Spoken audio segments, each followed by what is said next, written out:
केंद्रीय मंत्री ने प्रेस कॉन्फ्रेंस कर बंगाल सरकार से मांग की है कि पाकिस्तानी नागरिकों की पहचान की जाए और उन्हें वापस भेजा जाए। रविवार सुबह उत्तर 24 परगना जिले के ठाकुरनगर स्थित ठाकुरबाड़ी में एक संवाददाता सम्मेलन को संबोधित करते हुए केंद्रीय मंत्री शांतनु ठाकुर ने कहा है कि पाकिस्तान के कट्टरपंथी भारत में अशांति पैदा कर रहे हैं। हम ऐसा नहीं होने देंगे।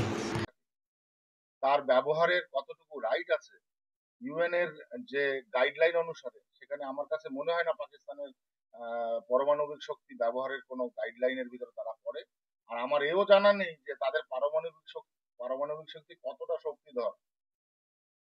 ঠিক আছে, ভেতরে ড্যাম পড়ে গেছে, তাদের ম্যাক্সিমাম বন্দুক থেকে শুরু করে, কামান থেকে শুরু করে, ট্যাঙ্ক থেকে শুরু করে সমস্ত কিছুতে, ঠিক আছে, বালি ভরা। তো অতএব তাদের যে সেনা প্রধান সেও কাঁপছে থরথর করে, তাদের সেনারা অলরেডি রিজাইন দেওয়া শুরু করেছে। এমতো পরিস্থিতিতে আগামী দিনে আপনারা দেখেছেন যে শুধু জল চুক্তি বন্ধ করাতে কেঁপে উঠেছে পাকিস্তান সরকার।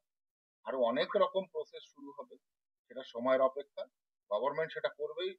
গভর্নমেন্ট বদ্ধপরিকর পাকিস্তানকে টাইট দেবে এবং পাকিস্তানকে শিক্ষা দেবে আগামী দিনে, যাতে পাকিস্তান থেকে এই সমস্ত জেহাদি বা উগ্রপন্থীবাদকে প্রক্সি দিয়ে ভারতবর্ষে যাতে আগামী দিনে এই সমস্ত সন্ত্রাসবাদ না চালাতে পারে। অনেক ক্ষেত্রে দেখা গেছে যে পাকিস্তানি নাগরিকত্ব নেওয়ার জন্য যেহেতু একটা আইন আছে যে কোনো যদি বাচ্চা প্রসব হয় অন্য কোনো দেশে, সেই বাচ্চা সেই দেশের নাগরিকত্ব পাবে, সেই বিষয়ে কি কোনো ভবিষ্যৎ ব্যবস্থা নেবে? 51 এর সিটিজেনশিপ অ্যাক্ট এবং 55 এর যে সিটিজেনশিপ অ্যাক্টের যে ধারা হয়েছে, লাগু হয়েছে, সেই অনুসারে 87 সাল পর্যন্ত যারা ভারতবর্ষে এসেছিলেন তারা জন্মসূত্রে ভারতবর্ষের নাগরিকত্ব পাবে।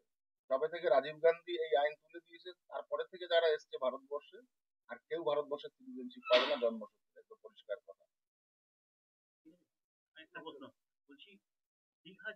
Bureau report, PBTV news.